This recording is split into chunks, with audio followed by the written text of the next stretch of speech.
Welcome friends, welcome to CompuKey channel. The presentation which I am going to show you now will clear all your doubts related to the reproduction system in plants.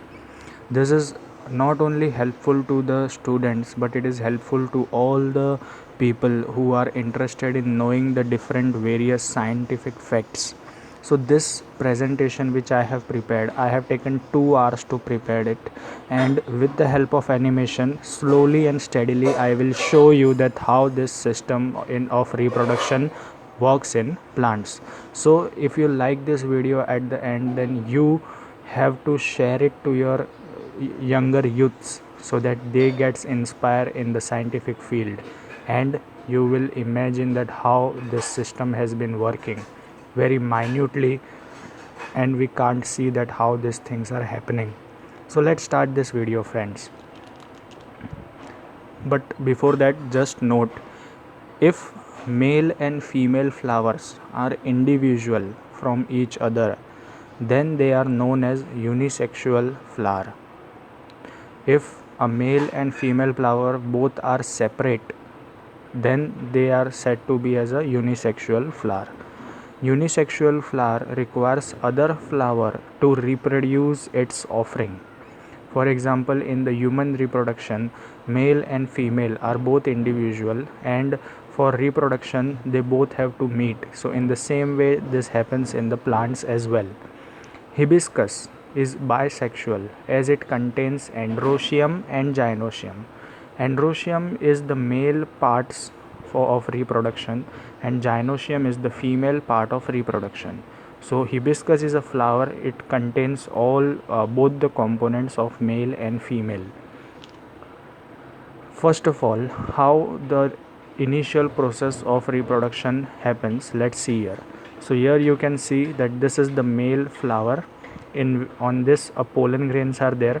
These are the petals of the flower, and all these different blossom petals of the flower will attract flies for carrying the pollen grains with them. See, here the fly came and he will sit on the flower, and as the fly will remove sucrose from the flower for the production of honey, this pollen grains will get attached to his legs. Note, male reproductive parts in plants consist of anther, filament. They both are called as androecium. Androecium consists of anther and filament.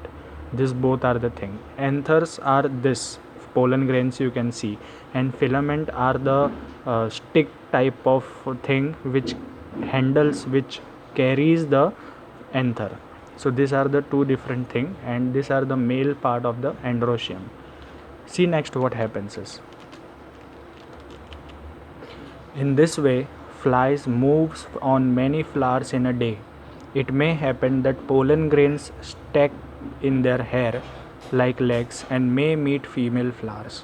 Means if the fly in a day fly sits on many flowers, and it is possible that the fly has a hairy legs in this way.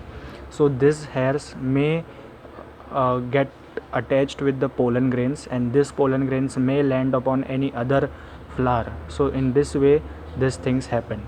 The same process of transfer of pollen grains from male to female flower happens when the wind is blown. So here it is written, the same process may happens when the wind blows and pollen grains are released in air. It may get substituted on female flower and reproduction process starts.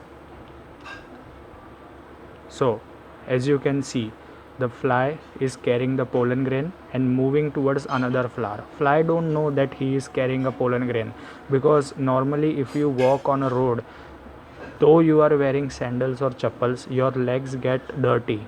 Okay, so in the same way flies also gets the pollen grains also get stick on the legs of the fly, but they don't know. They are not intentionally carrying all these pollen grains, but it may happens indirectly. Next, talk about the female flower. The fly has came towards the female flower. Now he is going to sit on this. Female flowers reproductive parts are stigma, style, and ovary.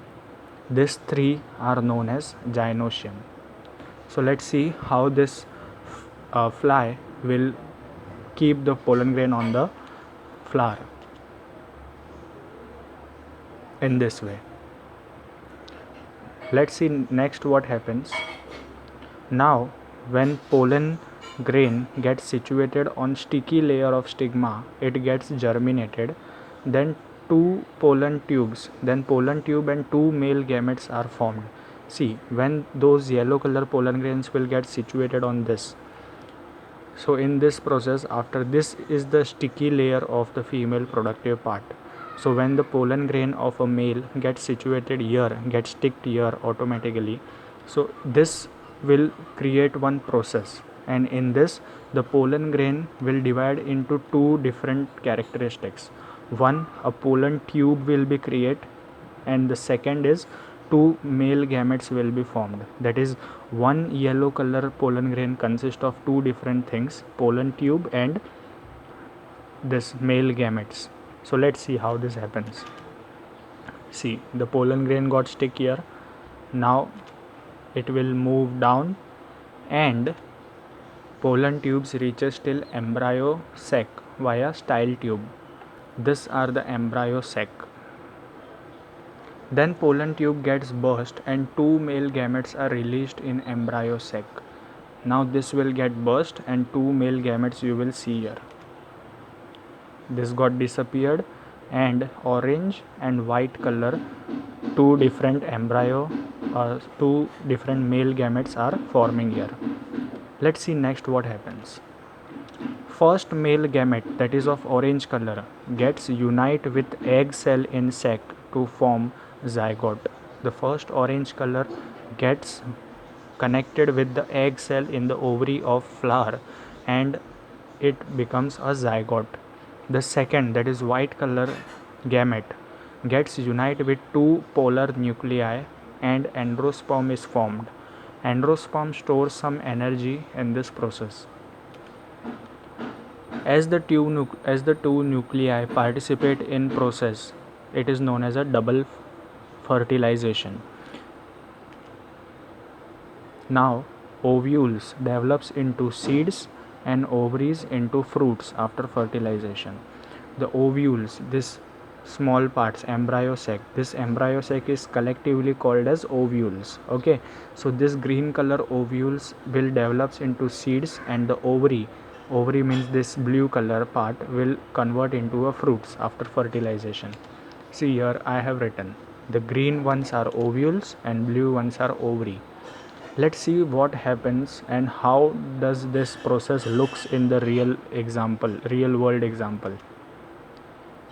In this lemon, as you can see, when it is cutted into a half, this process you can see of ovules, you can see this seeds, and ovary is this whole process. Ovary is this whole orange juice containing part of the flower of the fruit, and this seeds are the ovules.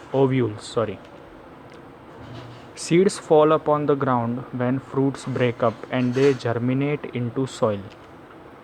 So these are the seeds which are going to be germinated in the future into the soil. Seed germination process. When these seeds get germinated into a soil, step by step the cover of the coat of this gets break, and after that a new plant grows on. This seed in soil gets energy to grow again in favorable condition from the food or energy stored in endosperm of the seeds. As I said in the previous slide that endosperm saves some kind of energy. So this energy is useful for reproduction of those seeds and regrowth of the seeds. So this is the part. And at last, if you really like this video, then there is no need to say, that is like, share and subscribe.